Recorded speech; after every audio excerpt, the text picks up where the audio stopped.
మీకు నిజంగా చిత్తశుద్ధి ఉంటే, నిజంగా మీరు కోరుకుంటే చెప్పండి, మీరిద్దరూ రండి, అవినాష్ రెడ్డి గారిని కూడా పిలిపిస్తాం. ఎక్కడ 10 మంది ప్రెస్ వాళ్ళందరినీ పెట్టుకొని ఓపెన్గా మీరు అడగాల్సినటువంటి అడగండి, ఆయన చెప్పాల్సినటువంటి చెప్తాడు, ప్రజలు నిర్ణయిస్తారు. లేదా మీరు ఏ దేవుని దగ్గరికి వచ్చి అవినాష్ రెడ్డి గారిని ప్రమాణం చేయాలనో చెప్పండి, అవినాష్ రెడ్డి గారు ఆయన కుటుంబ సభ్యులతో వచ్చి మీరు కోరినటువంటి దేవుని ఎదుట ఆయన నిష్కలషంగా ప్రమాణం చేస్తాడు. అది లేదా కోర్టు స్పీడప్ చేయండి అమ్మా, కోర్టు ప్రొసీడింగ్ స్పీడప్ చేయండి, విచారణ తొందరగా పూర్తి చేయండి, దోషులు ఎవరో బయట పెట్టండి. ఇదేంది వితండమ్మా?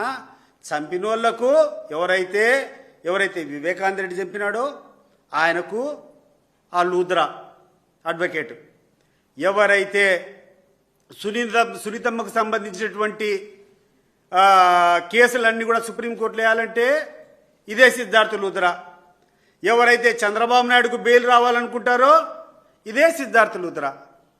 దీన్ని బట్టి అర్థం కావడం లేదా ప్రజలకు? చంద్రబాబు నాయుడు, సునీతమ్మ, తర్వాత షర్మిలమ్మ, తర్వాత ఈ దస్తగిరి, వీళ్ళందరూ ఒకటే అనేది అర్థం కావడం లేదా ఇంతతో?